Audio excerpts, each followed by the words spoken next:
Again, to be the moral fabric, you have to get into the presence of God. He is building you up. We want to do so many things for God, but God said, I'm doing the building. He's doing the rebuilding.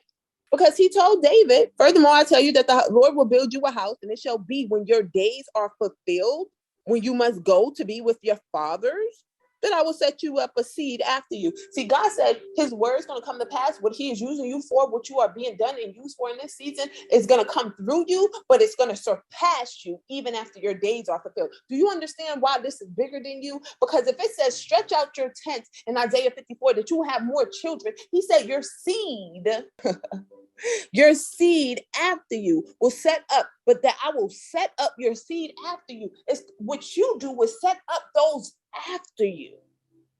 How God's going to build you up.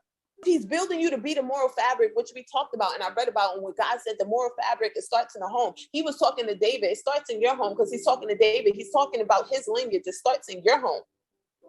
We talk about the woman being a moral fabric of the nations, i.e. that is for women personally, those in marriage, and i.e. that is for God's church as a whole. We are establishing the nations through God because God says, who will be of your sons, and I will establish his kingdom, and he shall build me a house. Maybe they don't get it yet, God. Paul was telling us how we are tents, that how we are groaning because we need to be further clothed, that he said, if indeed having been clothed, we shall not be found naked, right? Paul said, you ain't gonna be naked. My next verse is, anybody want to read? It's one single line.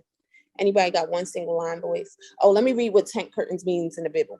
It says, the tent curtains are drapes where the fabric walls, moral fabric. Come on, y'all, greater works. It was the fabric walls that formed the structure of the tabernacle according to its original design.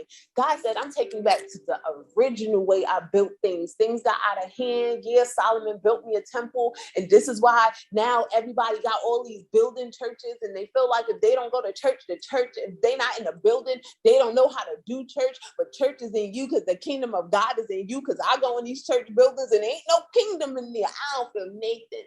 I'm just saying, I'm not ready. Y'all not ready. I'm excited about this. I don't know. Y'all not excited about this. Where the fabric walls that formed the structure of the tabernacle according to its original design, it points us to Exodus. Many of the former exiles have recalled the symbolic significance of the tabernacle's curtains. God's prior description of judgment proclaimed in Jerusalem by Jeremiah the prophet. Suddenly my tents are plundered and my curtains in a moment.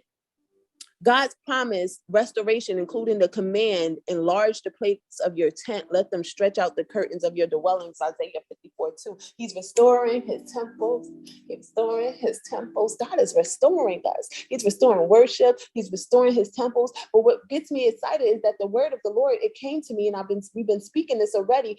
I had the revelation. I heard God, but now I'm able to discern it because now I got understanding because you keep seeking. That's the beauty of this.